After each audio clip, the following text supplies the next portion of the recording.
Hi friends, আজকে আমরা করছি ঝুরু চিংড়ি মাছের বড়া। চিংড়ি মাছের বড়া করার জন্য দেখুন আমি ঝুরু চিংড়ি মাছগুলো খুব সুন্দর করে বেছে পরিষ্কার করে নিয়েছি।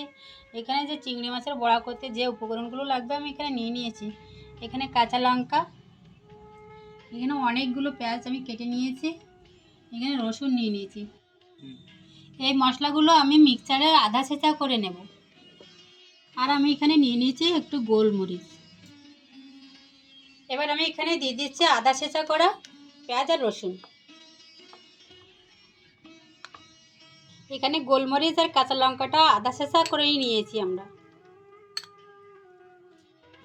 এবার দিয়ে দিচ্ছি অল্প শুকনো লঙ্কার গুঁড়ো। এবার দিয়ে দিচ্ছি পরিমাণ মতো লবণ, দিয়ে দিচ্ছি পরিমাণ মতন হলুদ। বড়া করতে সবথেকে ইম্পর্টেন্ট যেটা চালের গুঁড়ো, এখানে চালের গুঁড়ো লাগবে। আমি কিছুটা চালের গুঁড়ো এখানে দিয়ে দিচ্ছি। চালের গুঁড়োটা দিলে আমার বড়াটা মচমচে হবে আর আটালো হবে, করতে সুবিধা হবে। এখানে আমি একে একে সব মশলাগুলো দিয়ে রেখেছি। এখন আমি এটাকে ভালো করে এভাবে মাখা করে মিক্স করে নেব।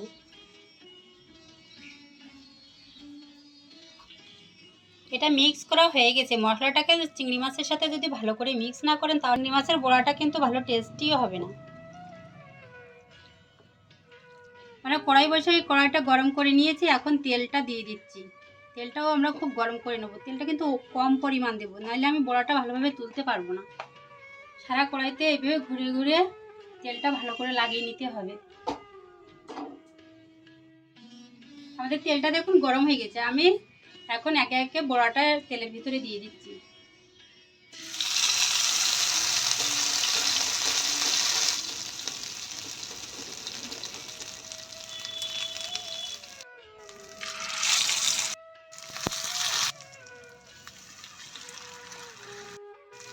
এটাকে দিয়ে আমি হাই ফ্লেমে রেখে পুরো ভাজাটাই কমপ্লিট করব। দেখুন আমাদের এক পিঠ কিন্তু হয়ে গেছে, আমরা উল্টে দিয়েছি অন্য পিঠের জন্য।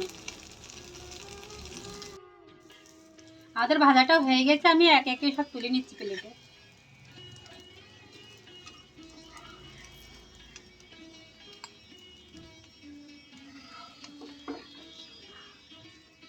এই দেখুন আমাদের ঝরঝরি চিংড়ি মাছের মচমচি বড়া একদম রেডি। আমাদের চিংড়ি মাছের বড়াটা দেখুন কী সুন্দর দেখতে হয়েছে, খেতে কিন্তু দারুণ টেস্টি হয়েছে। আপনারা একবার এভাবে ট্রাই করে দেখবেন, দারুণ টেস্টি খাবার এটা। Thanks for watching my YouTube channel S Sathi Kolkata blog. আমাদের চ্যানেলটাকে সাবস্ক্রাইব করে আমাদের পাশে থাকবেন। Thank you.